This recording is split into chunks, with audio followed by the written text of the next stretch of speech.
Everything should be fine. There you go. Let's do it.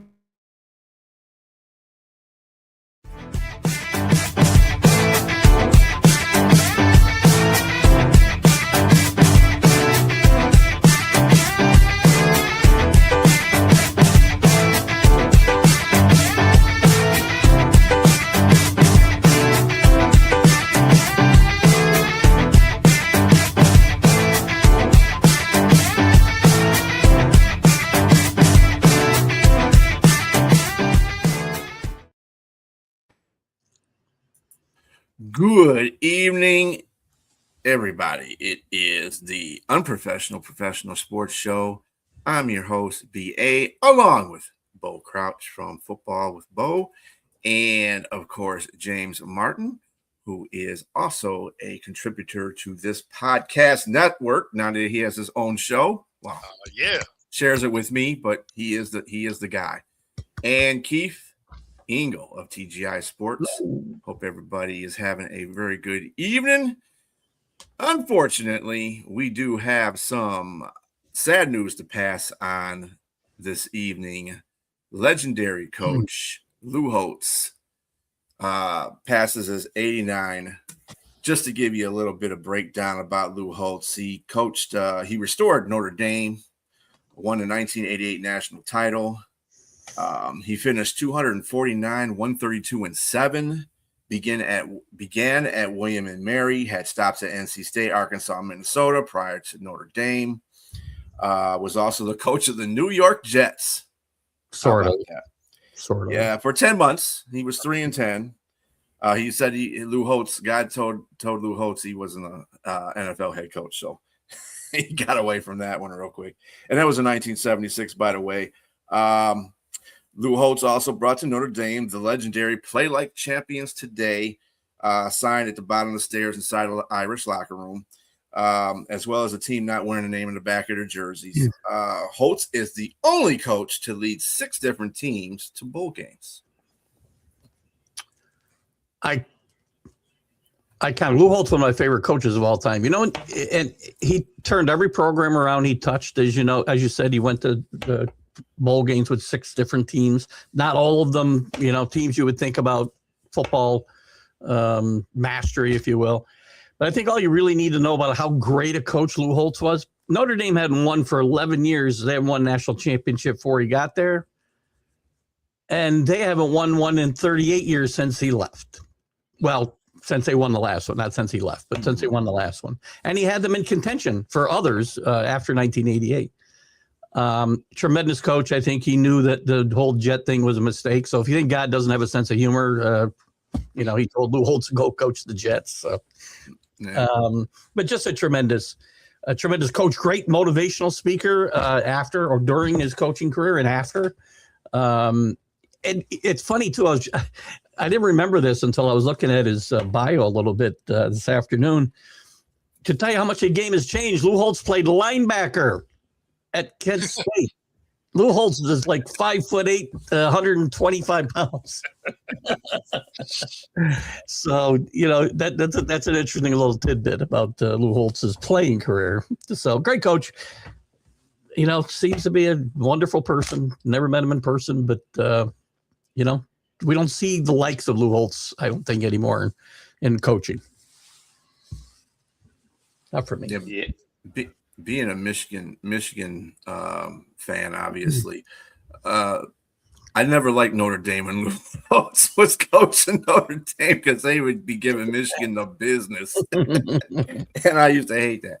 But at the same time, you got to also remember when he went to NC State in the early 2000s. They were terrible. Yep, they were really terrible, and he turned that program around too.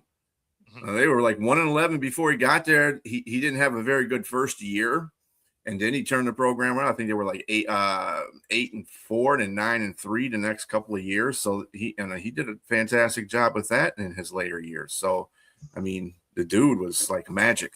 I mean, to go to bowl games and 6 different teams, that's an awesome feat. South Carolina too. No wins his first year there. No wins. Yep. So just a great job to turn that program around. I mean, they weren't national championship contenders, but what I meant. Really good. Well, North Carolina State still fits too. I mean, they were still nowhere on the map when he took over there, and I think that's where he went to the Jets from was North Carolina State. If I'm not mistaken. See, and that's how you know that the Jets are the ultimate dumpster fire. The mastery of Lou Holtz couldn't turn that one around. Well, where's Jack when you was need him? Tim Brown under his watch? Tim Brown was under his watch, yeah. That's what I thought. Yeah, and Heisman. I mean, he had a couple of Heisman Trophy winners, Rocket Ismail, Tim Brown, and of course the great Jerome Bettis played under him as well. Man, I was a huge fan at that time, especially Jerome Bettis. That was like maybe 90, 91, I think, when they were like Jerome had like 200 plus yards or something like that running. I was like, who is this big guy rumbling like that? And I like Lou Holtz. And I mean, one thing you're gonna remember about him is that little lisp he had when he talked. Man, he seemed like this, really nice old guy that was walking up and down the field. I mean, like you said, a linebacker. Like that guy was a linebacker. Yeah, for sure. Yeah. And it's funny, you watch him on the sideline grabbing these, 6'5", 300-pound guys by the face mask and jerking them around. They would just pick up their heads and they'd move them around, for crying out loud. But he was a great motivational coach. Some great players you just mentioned too, James. Because they had a lot of great teams. It wasn't just that national championship. That's the only one that won, but he had some other really close, really good teams. Yeah. Yeah, he in a couple of the bowl games, I think. He beat Ohio State a couple of times in the bowl games too. Yeah, once Arkansas might have been Oklahoma. Now that I think about it, in the Orange Bowl, that's when that game really counted. I think that game got him the Notre Dame job, quite frankly. He had some really good teams at Arkansas too. I mean, at least one of those teams finished in the top 5.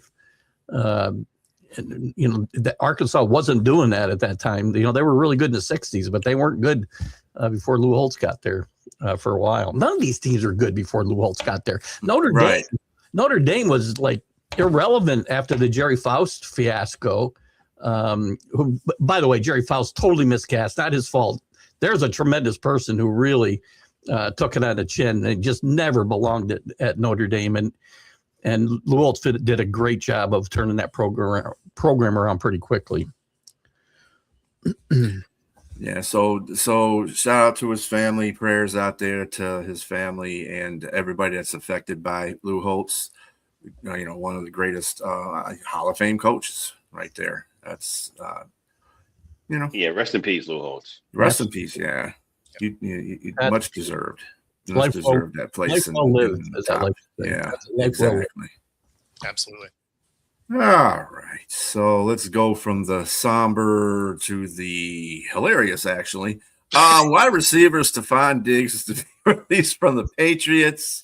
We already have a comment from Rick saying Diggs wears out his welcome again, and added the Vikings' greatest plays in Minnesota Miracle, not worth the headaches. The only headache is the fact that he's seeing a trial for something he may or may not have done. So we don't know what that outcome will be, and that's not really the factor why they release him.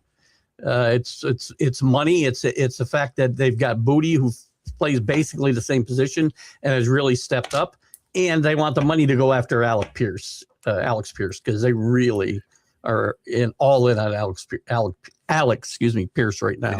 I did hear in some certain circles that the Patriots are also interested in DJ Moore too. DJ Moore, Mike Evans, they're all on the list, but Pierce, I think, is the guy they really, really want. And this is Stephon Diggs. He had a classy little comment this afternoon about his time there, but James said it in a text in our group chat that, time is catching up with him. He had a decent regular season, but he disappeared during the playoffs. Sorry. I mean, he averaged about, 30 yards a game, 35 yards a game, whatever. And it just that isn't what they're going to need going forward. And guys like Booty and Kyle Williams and Hollins, these guys have all stepped up. They're not number one guys. They got to get another guy in there. But this wasn't a locker room issue like it may have become. Listen, I'm not going to say the Patriots didn't get out in front of a locker room problem because that's the history. But that is not at least the reason they let him go of problems within the locker room. outside the locker room, he's like every other NFL player. Do you think if they release him, do you think he's gonna? Is he gonna play for somebody else? I'm sorry, allegedly. Do you think he's gonna get picked up even with his court allegations going on? I do. Well, it might depend on what happens, right? Yeah, I was going to say it'll depend on what happens after April. I don't think he gets picked up prior to that. If he gets picked up, it'll be after the draft. Yeah, I agree. I'd watch the Chiefs. The Chiefs are a team I keep an eye on with Stephon Diggs. They feel like a great spot for him. Pags. What's up, Pags? What's going on, man? I just wanted to leave him for you. That's all. Speaking of the Chiefs, they had a trade today with Trent McDuffie to the Rams for 4 draft picks, 1 for next year, 3 for this year. I think that works out well for the Rams. They need corners. I think that was one of their weakest points on their team on defense was the corner play. They got the front. So they got the front 7. My question is I don't know who's the GM for the Rams, because they're like the riverboat gambler. They like to put their first round picks on the table, with the rest of the dice and everything. And they never shoot snake eyes. They seem to really get the guys that they want, and it works out. And that makes sense to me because right now they traded with the Falcons, and they got the Falcons number 13th overall pick. And they gave away their own 29th, which is really like a high second, or it's really not worth anything unless you strike it rich with somebody that you can find. But with that being said, like you said, that defensive line is great. They got all those young players on the defensive line. They just need somebody to shut down that side. And Trent McDuffie is that.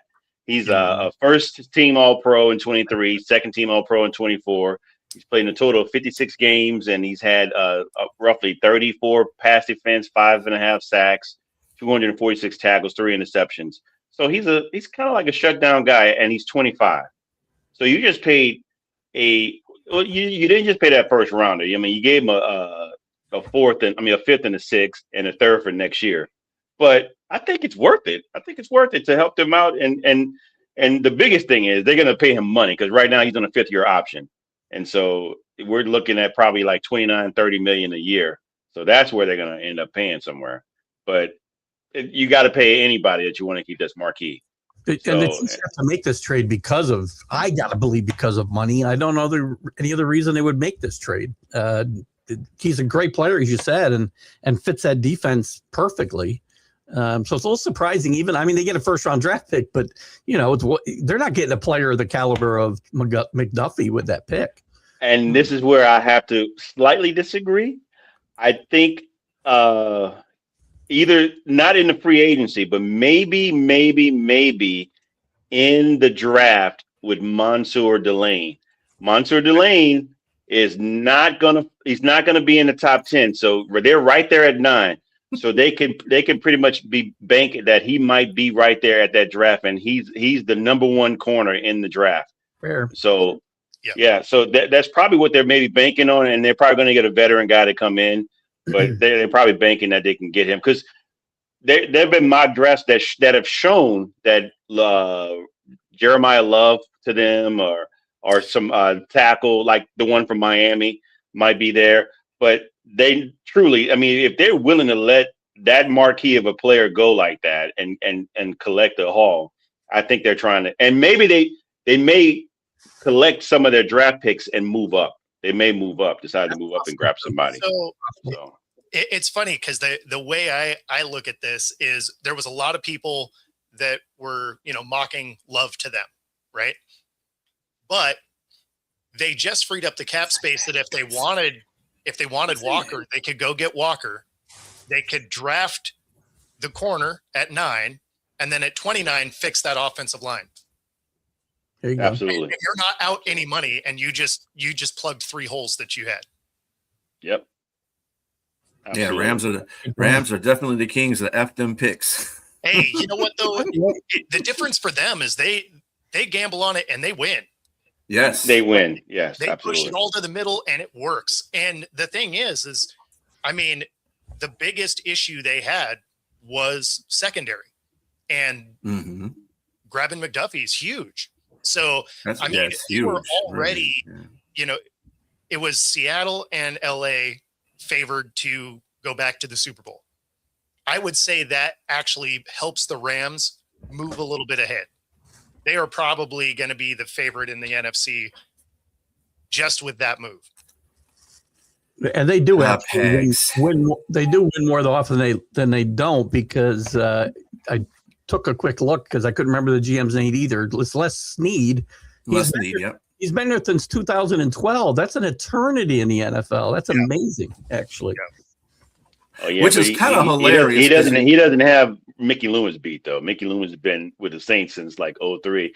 And mind you, I will send a shout out to Mickey Loomis. He got the best NFL draft in 2025, and he as well he had in 2017 with that draft haul. So I mean, but mind you, he's had some duds in between those. That guy's as old as Jack Hirsch. He should be retiring. And the thing about it too, it's funny kind of looking at that franchise and the Lions, because Brad Holmes came from the Rams, and he does everything totally the opposite of what the Rams are doing. He doesn't do the F them picks. He says, "Give me them picks. I want them picks." So again, it works to a certain degree. I don't want to get into that right now because it's just going to pee me off. But you know what? If you make the right moves, same way in baseball, trading prospects, I never have a problem with it because they're called prospects for a reason. There's no sure things with draft picks or prospects. If you got a sure thing, you got to make sure that you win the trade, right? But I'll trade draft picks for a guy of that talent at that age every time. And the Rams are working on to extend Stafford, by the way. So that's also in the mix. Stafford is never. I'm sorry. He might get older. Pags might have that point to him, but at the same time, it seems like he plays at the top of his game the older he gets. It's amazing some of the stuff I see him do. He might want to start hanging out with Tom Brady if he wants to keep playing a lot longer, though. There you go. Learn some of that avocado ice cream. Stay away from coffee and whatever else Tom's never eaten. Yeah, stay away from anything that you remotely makes you happy. Yes. Like kids.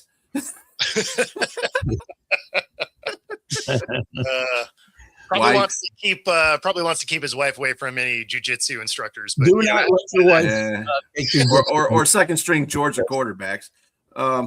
Anyway, we did learn something about that from Tom Brady. Yes. No. Oh my goodness. No jiu-jitsu.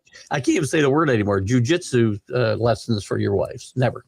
Let that be a lesson to everybody.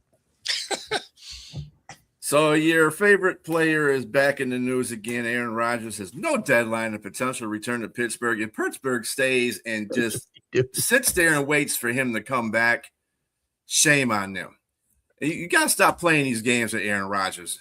Okay? Stop doing that.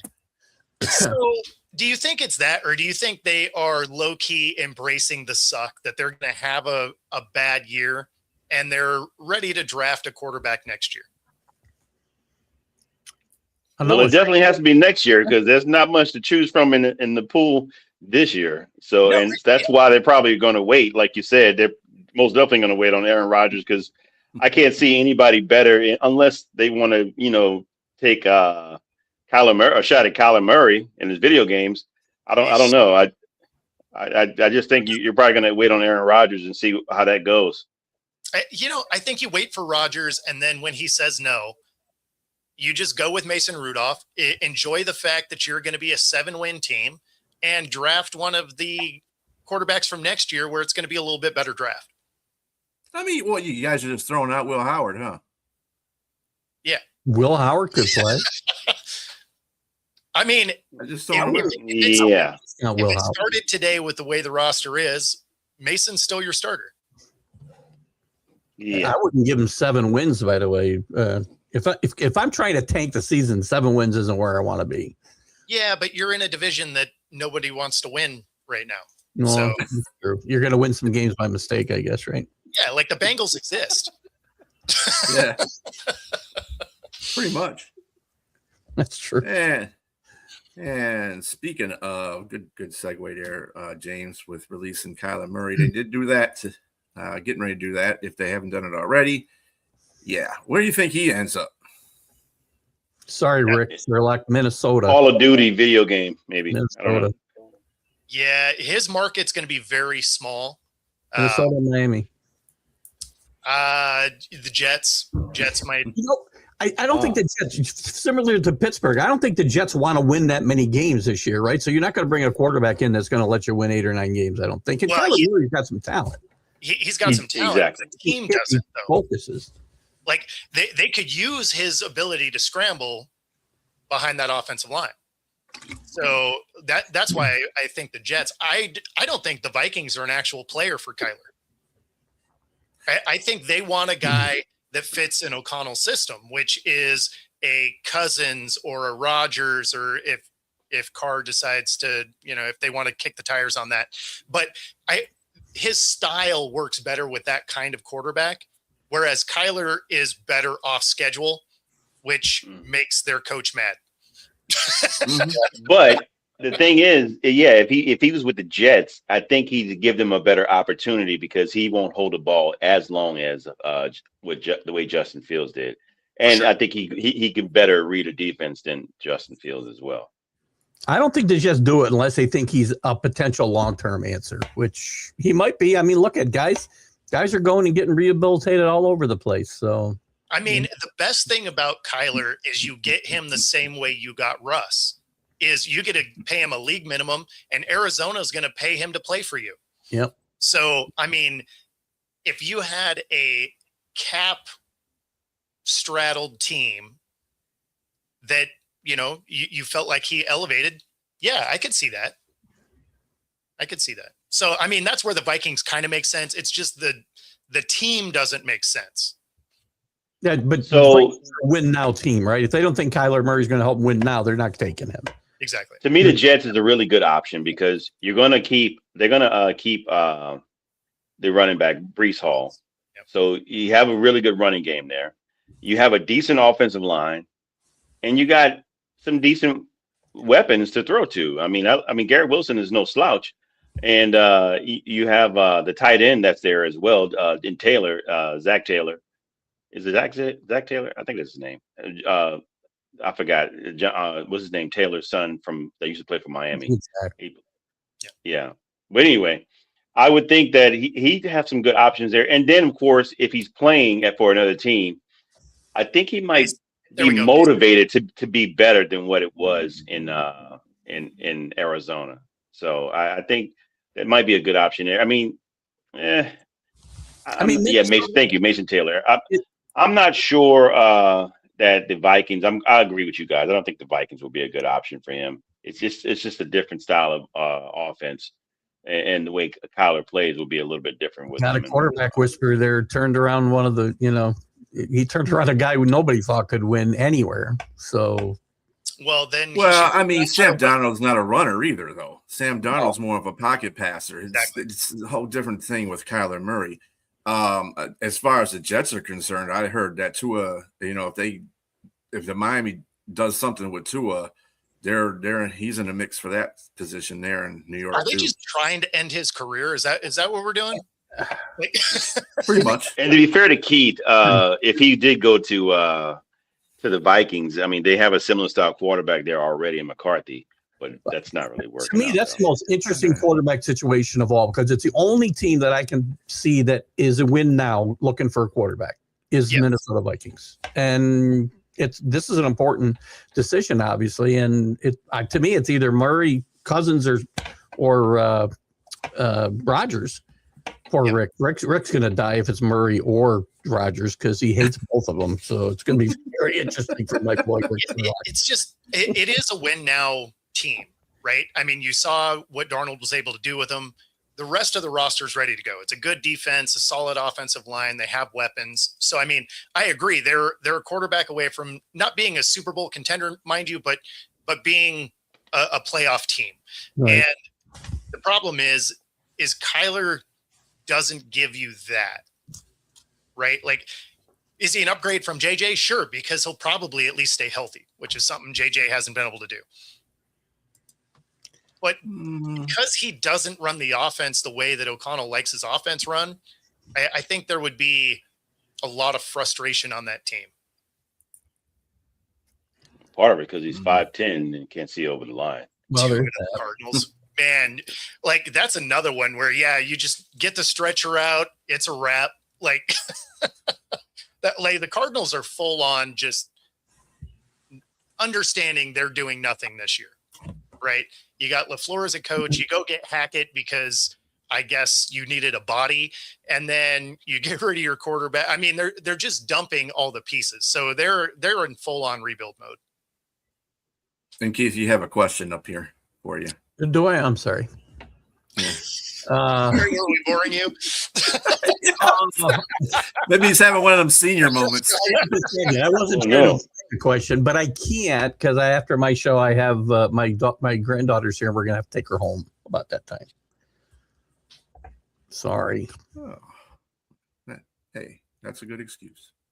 And I know I'm second picking Sabo, so just and God knows how many other people she contacted in the meantime. I'm only kidding, Sonia. That's why you can't do it in the group chat. I'm only kidding. I'm only kidding. If I could do it, I would.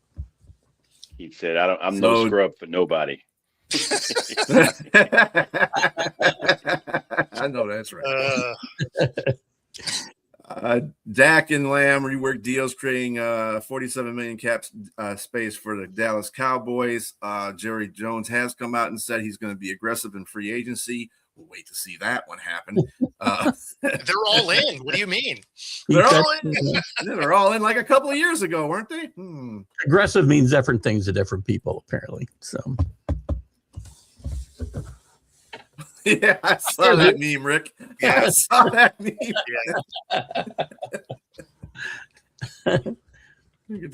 Yeah.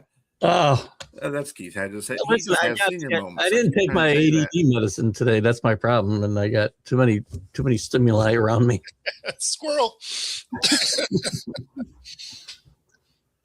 I will try to see what I can do, hon. I see the pecking order there. We are at the bottom of the totem pole. That's what I see. We're at an unprofessional professional sports show. That's why. We are the scrub of scrubs. I feel better about myself already. Let me tell you. Yes, you should.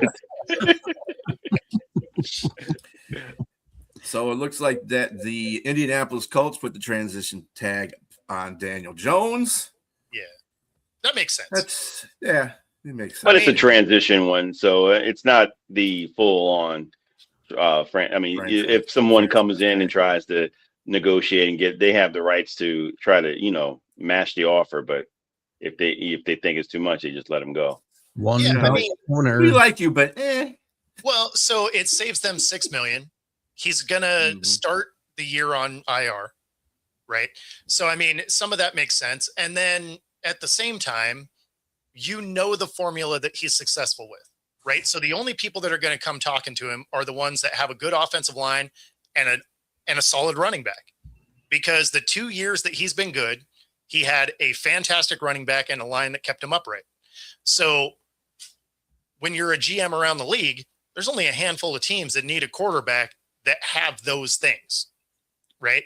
So this feels like a safe bet. Like somebody's going to come and negotiate for a guy that's not going to be healthy week one.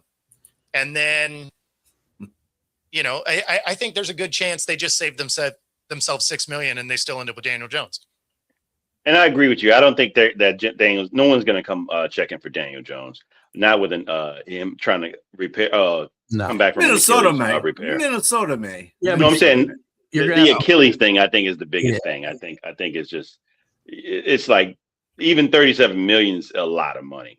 To say, years. Nobody's going to give him years guaranteed with this injury, right? You might give him a 1-year contract, but he's already got that now. So the Colts will match whatever I would think if somebody goes more years. Well, and you've seen, and this is why Minnesota won't, is you've seen the timeline for a guy that tears his Achilles. Even when he gets back, that first year, he's not good, right? Cousins wasn't good. Rodgers wasn't good. Like you've seen that the year they come back, it's not great, right? So if he's going to miss the first part, so if he's going to miss the first part of the year, and then you're not going to be that good, you're not going to go spend $40 million on that guy. You're going to let JJ McCarthy figure it out or go get a different veteran. And your quarterback room is already gimpy. Adding Cousins or Jones would be even more gimpy. I mean, you just got this quarterback room with everybody holding each other up. So, because one guy's Achilles messed up, the other one's hamstrings jacked up, and it's just not healthy. I wrote 2008, and I'm still not the same. I can tell you right now. So they better be careful. Of course, I was 40 years old. I would say that. I mean, so was Cousins. Yeah. That's true. Even the Elf gets injured too much too. To me, I'm not. Yes. That's nothing that's steady either. Tua is another guy. Obviously, he gets concussed because he doesn't know how to run right. I don't know. The Keebler Elf is bringing cookies. I might want to have him come in. Are the ones that are nobody that's letting get away. Really, San Francisco and their situation with their backup quarterback, and they want to let him go. I don't know if that's just the case because they think that he plays better than Purdy. I don't know. But if I'm the Vikings, the only guy I'm really looking at is Cousins because he already has chemistry with your team. Yep. You can get him for nothing. He's familiar with the program. He's familiar but he's old and gimpy. You better protect him, that's for sure. That's the thing is he's not going to be coming from a spot that just forgets they have stars on the roster, right? I mean, that was the biggest thing with Atlanta is they couldn't protect him, and then they would just not use the running game randomly. You're just like, oh, cool, we have Bijan. That's like, hey, you know what? We got this Ferrari in the garage, but you know what we're not going to do is buy fuel. So you can look at it, you can shine it up, but you can't drive it. So yeah, it's he'll be way better off with the Vikings. Do I think he's an elite talent or anything like that? No, but I never did. But what he is consistent, and outside of this injury, he has been healthy throughout his career. So you only need him to be good for a year or maybe two, and then you're starting to lose a bunch of this roster anyway. Yeah. So did the Vikings let go Aaron Jones? Aaron Jones, yes, they did. Yeah. So what's the deal? I mean, I know Jordan Mason is probably their guy, I guess. I also heard they were going to try to re-sign Aaron Jones, but I don't know whether. Again, that's always a crapshoot. So. Yeah, Jordan Mason basically took over that role last season when they had him. He's a pretty good running back. Yeah, he's pretty good. Yeah, well, and there's a couple of solid running backs that'll be mid to late second round. So I mean, like they could go get somebody too. And as we stated before, tag placed on Breece Hall, so he's there to stay. I've been noticing this about the running backs of this season. There was no tag placed on Kenneth Walker. Which is the Lions. The Lions, in my opinion, the idiots that they are sometimes. They traded Montgomery away to Houston for some draft picks and an offensive center that was 31 out of 32 that in the league. In Houston, I don't know what their deal is either because it looks like they were trying to get rid of their starting offensive linemen. They did the same thing like last year. I don't know what's going on. They just don't like their offensive linemen or something. They don't want C.J. Stroud to be, Well, they weren't very good the end of last year anyway, or a lot of last year. Certainly in the playoffs against the Patriots, they were awful. So yeah, they were awful pretty much the whole year. The defense is why the Texans were good. Exactly. The running backs, so it's just, the league just still does not value running backs. They feel like they're the most replaceable skill position player out there, and that's why you don't see him getting franchised. You don't see him, except for a handful of guys, getting the long-term guaranteed contracts, and that's probably going to continue. Walker's absolutely leaving Seattle. Yeah, I think he's gone. I think he'll be in Kansas City. I like your scenario. People don't seem to get the idea of empathy. If you were in Walker's shoes, what would you do if you know that they're going to pay everybody else on that team and the least valued position would be the running back. And you have an opportunity to go to somewhere else, some other team. You got your ring already. Exactly. And you can make the most money. And this is your last likely time to make your peak money. Yep. So, I mean, as a running back, I'm definitely leaving. Yeah. I got the ring. And this is the opportunity. Somebody's going to pay you, because they said the value is at 9, but they said likely he's, for all intents and purposes, he's probably going to make 14 to 15 million a year for some team. Yeah, like so I'm definitely taking that. He'll make north of 10, and he won't touch that in Seattle. And Seattle doesn't pay running backs. They just don't do it. They drafted Walker in the second round. They drafted Charbonnet the next year in the second round. And like I said a couple of seconds ago, there's a couple of guys in this draft that are solid second round guys. Jadarian Price, the other running back for Notre Dame, is an incredible running back. Well, and there's also one out of Penn State and one out of UW right here. And those guys are all going to be mid to late second round guys. Maybe Mike Washington, too, the guy that ran that 6'1", 223, ran a 4.33 out of Arkansas. Incredible. There's a guy. And he actually, when you see the game tape, he played that speed, too. Yeah. I'm surprised that, and my man was in tears. When I see somebody crying after they're 40, that's a guy I want to look into drafting. So, yeah, I mean, for Seattle, not going to happen. They're not going to sign Walker. They're not going to sign Charbonnet next year. And they also they just came out and said Shaheed's going to likely test the free agent market as well. For sure. Yeah. He was a hired gun. And we thank you, Seattle, for those draft picks. We appreciate it. Thank you very much. Hey, it got us a ring, so we're not mad at it. That's right. That's right. I'm sure that's the same thing the Rams told the Lions to. It absolutely is, right? I mean, you're talking about a guy that completely changed the special teams. Like, he was a non-factor on offense, right? Like, I think he caught for like 188 yards for the year. Like, he was not an impactful player on our offense, but special teams was absolutely unbelievable. I expect him to go to the Raiders because that's where the rest of his coaching staff went. But at the same time, there's people talking about him as a receiver where he could be making it up to about 15 mil a year. Seattle's not going to get anywhere near that. Like, they may have offered him 5 or 6, but they wouldn't be going to 15. So Shaheed definitely won't be here. I will not be surprised if he's a Raider. So I'm going to say go out and say this about Shaheed. He had a lot of pros, which is he can take the top of a defense, he can run returns, but and he can do like reverses and jet sweeps and different things like that. But his route tree is very limited, and he's not a guy that can catch 50-50 balls. If somebody just bumps him a little bit, that ball is coming right out of his hand. So those are the downs, and he's injury prone as well. He is literally this era's Percy Harvin. Yeah, exactly. He's the exact same dude, just without the attitude problem. Yeah, but you need him. You need him on a team like you guys. If he goes to a garbage team, it's not going to be. He's not the number one guy. He's not that number one guy. He needs to be, like you said, like a Percy Harvin. He's not that kind of a receiver. No, not at all. That's what I'm saying. He's good as a utility, bag of tricks type of guy. He's a gadget guy. And he's phenomenal at that. So if you have a team that is an X factor away, he can provide that. But yeah, if you need him to be your every play wide receiver too, you probably aren't a great team. And that's not a dig at him. It's just his skill set is what it is. Right. Yeah, he's more of the wide receiver 3 type slot guy. Yeah. The Vikings are at it again. They're cutting Jonathan Allen, 2-time Pro Bowler, defensive tackle.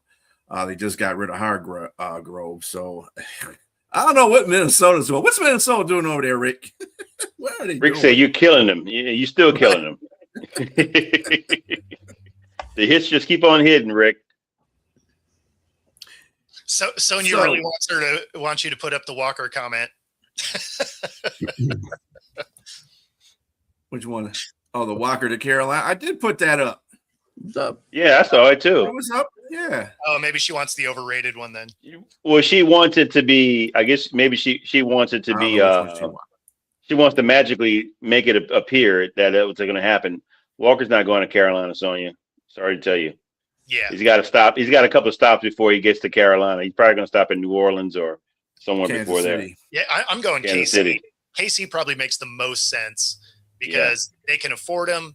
They're going to need And they're probably not going to get Love at number 9. Well, no, 'Cause because Love- if they get Walker, they don't have to, right? Because then they can get their corner and their offensive lineman all in the first round. Then all of a sudden, the Saints could get Love, and that fixes your Kamara problem. I don't think Love's going to fall to 8 though. I think he's going to be. I think that's something I thought we might go over some of the draft after the combine, the projections in the top 5. Love might be in the top 5 here because I don't see any generational talent on this draft, and I don't see anybody outside of Mendoza that's not interchangeable in position in these drafts. That 40 time definitely solidified him as a top 10. There's no doubt. All right. So in other news, hey, let's hit the college basketball court here. Miami goes 30-0 after holding on to the win against Toledo, which I didn't type that correctly, but whatever. You get the gist of the comment. Anyway, they just keep winning. They find ways to win. And you know, I think I alluded to this one time. If you can find ways to win, even if you're not playing your greatest, you're gonna carry yourself away. You're gonna carry yourself a long way, especially in March Madness. I hope they get into March Madness. There's no guarantee if they don't win that tournament because the NCAA selection committee would rather see, teams that are 4-12 in their conference get into than a 30-1 Miami team. Yeah, I don't think that's going to happen. It's a good team. Matt, again, I want that sucks. They get hurt because of the non-conference, but nobody will play them. They won't play these the teams from the American Conference. A lot of these smaller, even the bottom side of the mid majors, right? Nobody's going to go play these guys and give them home and homes and all this stuff. They're not going to do that, especially with the size of the bigger leagues now, and having to get all their playing 18 conference games. They're not going to get that, and that's not their fault. Teams won't play them. I mean, they have won 7 league games, like 1 possession games. But again, as Brian said, there's something to be said for finding a way to win games. And this is a great story. I want them to be undefeated, getting into the tournament with about an 8 seed. And it's going to be a wonderful story to watch them play. I mean, we talked about it on one of my shows here last week. And yes, I understand somebody who's middle of the Big Ten, UCLA, I think was Danny might have brought up UCLA. Yeah, they'll probably beat Miami. But you can't tell me that on a neutral court, they can't potentially beat West Virginia or Oklahoma State or Auburn or some of these teams that are on the bubble. Sure. With almost 500 records and losing records in their conference. I'm not even saying they'll beat them. They deserve a chance to beat them, though. Mm-hmm. So if they don't get in, it would be a travesty in my mind. And thank you, Rick, for answering the question there. So you said and I think James had a point to make about that whole situation too. The Vikings have the 3rd worst salary cap situation, need to move on from underperforming players. Yeah. Well, and something like that is where you start to look at, Cousins or Kyler, because Arizona picks up Kyler's tab, and Cousins will be really cheap either way. So the comment that our dear colleague Sonia put on here said that Shaheed is a $2 hoard that will go anyway for a book. And that's probably the reason why it got flagged on Facebook, because she said that. So I'm just letting you know. Yeah. Gotcha. I was going to say, I didn't see that one. Yeah, I didn't see it either, but I think it got flagged. That's why. Let's see. Vikings are like 59 gets a cap. I think so. Even with the new salary cap NFL has put out there, they're pretty low before that. Trying to win. James over Josh Allen. Yeah. So another little thing that I noticed that we had with the NBA. I don't know if you guys watched this game, the Lakers versus Golden State when they beat them on Saturday. But JJ Redick found play in exchange with Luka during Saturday's win over Golden State. And let me tell you, it was kind of hilarious because somebody had a very good bird's eye view of the situation that went on. Mm-hmm. And it was like he pulled him off the court and and then he went over there and talked to him. He sat down, he talked to him, and like Luka was stating his case. And I guess the last thing that JJ Redick said to him bothered him extremely because he got up like he was about to go over there and choke the hell out of him. And if it wasn't for his teammate that got up, he was like, yeah, he was clapping and stuff. He was playing it off like, yeah, sit down, man. Don't even go over there and cause any trouble and stuff like that. Because he might have heard the whole conversation too, because he was sitting right next to him. So I don't remember what player that was that grabbed him. But that was kind of an interesting exchange. I don't know if anybody caught that. Anybody catch that? I didn't see it, but I mean, this is not about to be a return of Latrell Sprewell. So yeah. I mean, I don't think Luka had that in him. I knew Luka's tough, but I mean, come on, man. I mean, they know better. None of these guys want to swing or do anything anymore like they did back in the past. It was he was obviously upset, but I mean, we're gonna do anything. Well, and it looked like he put his hand up to like fist bump, but JJ didn't see it and like walked away and like left him hanging, right? So, you know, if he was already mad and then you're like, oh, really? You're gonna leave me hanging too? Like, okay, cool. Like, so I do think it's being blown up more than it should, and you know, probably mostly because they're not playing particularly well. So. And it's the Lakers, right? They're gonna Lakers. They're gonna take all the news and suck all the air up out of the media. So on NHL notes, right now, coming off the Olympics. Bear with me a moment here. We have the trade deadline this Friday for the NHL. Yes, we do. There you go. That was one point I was going to make a job there. That's late. Well, it's because of the Olympic break. Yeah. Olympics. Yeah. Yeah. So there was actually a freeze during the Olympics, so you couldn't do anything during the Olympic break, and so it ends up being 3 weeks behind when it normally would. That being said, it's still the same number of games towards the end of the season. So it's, even though the timeline is pushed, the amount of games didn't change. So when it comes to the percentage of the season being gone, it's about the same. Yeah, so just to keep a heads up on what's going on with the NHL right now in the Eastern Atlantic Division, Tampa Bay, Buffalo, Detroit, and Montreal are the top 4 teams there. Mm-hmm. In the Eastern Metropolitan Division, Carolina, Pittsburgh, New York, and Columbus are on there. And in the Western Central, Colorado, Dallas, Minnesota, and Utah. And in the Western Pacific, Vegas, Anaheim, Seattle, and Edmonton are top 4 in those divisions. Yeah, in fact, we took down the Hurricanes, which is leading the Metro Division on Monday.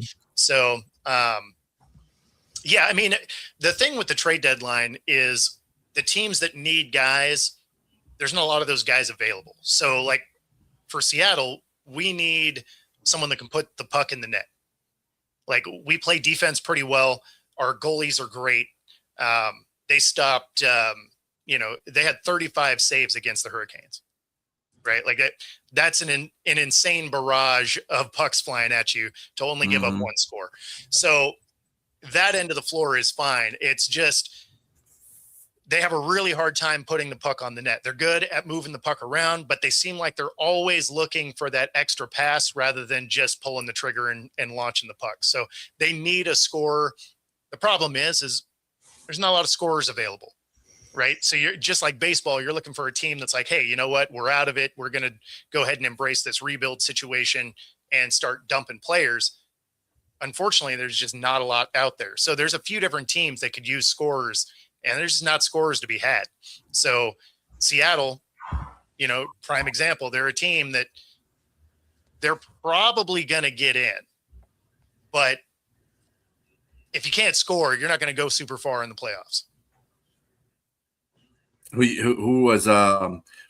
you guys look to get to before the trade deadline? What are the Kraken looking at? They're not. Like they are likely going to stay exactly where they are because they've been so up and down.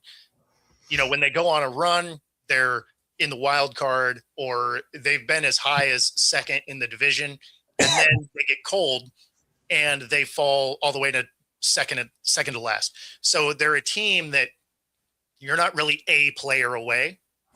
So you're probably not doing anything before the trade deadline, but you're just good enough that you're not selling either. Right. So you're just kind of hovering in that range. So the roster's probably pretty well where it is. And then, you know, unfortunately, it just means you're probably not having a long playoff run, but I think you sneak in. What's happening, Jake?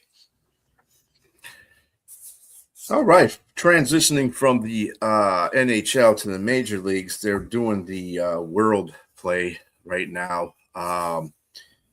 Today's results, Detroit Tigers 2, Panama 1. They also played Dominican Republic, and they tied them 4-4. The Nationals are beating Venezuela right now 2-0. And the Seattle Mariners, because it's still spring training going on as well. The Seattle Mariners and Giants are playing later on tonight. And earlier, the Netherlands beat the Rays 11-8. And the Atlanta Braves beat Colombia 9-1. And Nicaragua beat the St. Louis Cardinals 2-1. Let's see what else we got. We also got the Houston Astros in spring play 4-2. Minnesota beat Puerto Rico 6-3. Canada beat Philly 5-3. And again, spring play, Yankees beat Boston 4-0. Mets have beaten Israel 5-2. Cincinnati has beaten Cuba 19-2. The Athletics and the Diamondbacks played. Diamondbacks were victorious there 3-1. Texas Rangers beat Brazil 13-2. Dodgers beat Mexico 7-5. United States General team beat Colorado Rockies 14-4. Great Britain, who's not beating the Colorado? Yeah, right. That's actually an exhibition game there. Great Britain and the Padres tied at 2. Italy lost to the Angels 4-3. And finally, last spring game of the day, final of the day, 4-1 Cubs beat the Brewers. What is your take? Now I ask Keith this because he's generally our baseball guy. What do you think about these games that they're having during spring training with the international teams? WBC. I love the WBC, and every 4 years it comes around. There's no other time to play it than now. So again, it takes away a couple of weeks. Takes these guys away from spring training for a couple of weeks, but they're still going to be working out. It's not going to be a huge deal. Teams worry about guys getting hurt. If guys are going to get hurt, they're going to get hurt. And I don't know where I made that. I made that prediction last year. How'd that work? Yeah, that was last year, Jay. Yeah. But I think this is all. I love international competitions. I love guys who want to go play for their country. And just Bryce Harper had a great comment the other day about the chance to go play for his country. And I just love it. And you missed, by the way, in the scores, you missed Pat. Was it Pat Murphy? Who's the manager of the Brewers? Murphy. I think it's Pat Murphy. Just went off on his team after they lost to Britain yesterday because Britain's not that good. Remember the uniforms they had last year where the letters were falling off the jerseys for the Great Britain team? Was kind of embarrassing. But they've gotten better. The real games start tomorrow. The USA is the heavy betting favorite, followed by Japan, obviously. And then I think the Dominican and Venezuela are going to be right behind them. And I think Dominican and Venezuela are in the same pool, too. So it's going to be very interesting to see which one of those comes out of there. USA, Japan should come out of their pools easily. And this will be a lot of fun. And you can catch all these games. If you want to stay up late and watch games, you can watch these games from like morning till night almost on FS1 and FS2 and wherever else they're being played. So it's a lot of fun for me because I hate exhibition baseball, quite frankly. I can't think of anything worse than staying up to watch, guys that were going to be playing in Double-A in 2 weeks. So, see, that's what's nice about being on the West Coast. It's all early. Yes, I get it. But now we get to watch some meaningful baseball, and there's a lot. I mean, these teams are made up. So you guys mentioned the Netherlands. I know they're going to be without a player that's not going to be there for be in baseball for 162 games. Got suspended for PED usage. Is he going to be allowed to play? I wonder. I don't know. I haven't read whether he'll be allowed to play or not. So that'll be interesting. There is a saving grace to spring training, though. You are right. So there's going to be a bunch of these guys that are playing, double and triple A. But you do get to take a look at some prospects you otherwise probably wouldn't have seen. So, like for the Mariners, they got this kid Ryan Sloan. He's 20, right, pitcher, and he's topping out at 98.9 miles an hour. That's encouraging. Like and he dispatched the Rangers with 12 pitches, right? Like he played 1 inning and rolled right through them. So I mean, those are the things that you're okay. Like there are some interesting things. Watching guys coming back from injury to see how they're, as a Yankee fan, it's nice to see what our pitchers are doing. Garrett Cole rehabbing and how Volpe's coming along and whatnot. Yes, there's some good things, but I just can't watch these games. I just can't do it. It's just I wouldn't stay up all night for it. No. Well, most of them are played during the day anyway, at least now. And I did just see that Jackson Jerk. Why do I always call him Jackson? Jerkson Profar will not be allowed to play in the WBC. So he is gone from the Netherlands as well as the Atlanta Braves. His brother's on that team too, as well, by the way. Yeah, tonight, Chinese Taipei plays Australia at 10 p.m. So if anybody wants to catch that, that's the first real game. Then I thought that might be because that might be tomorrow, though, right? What time is it?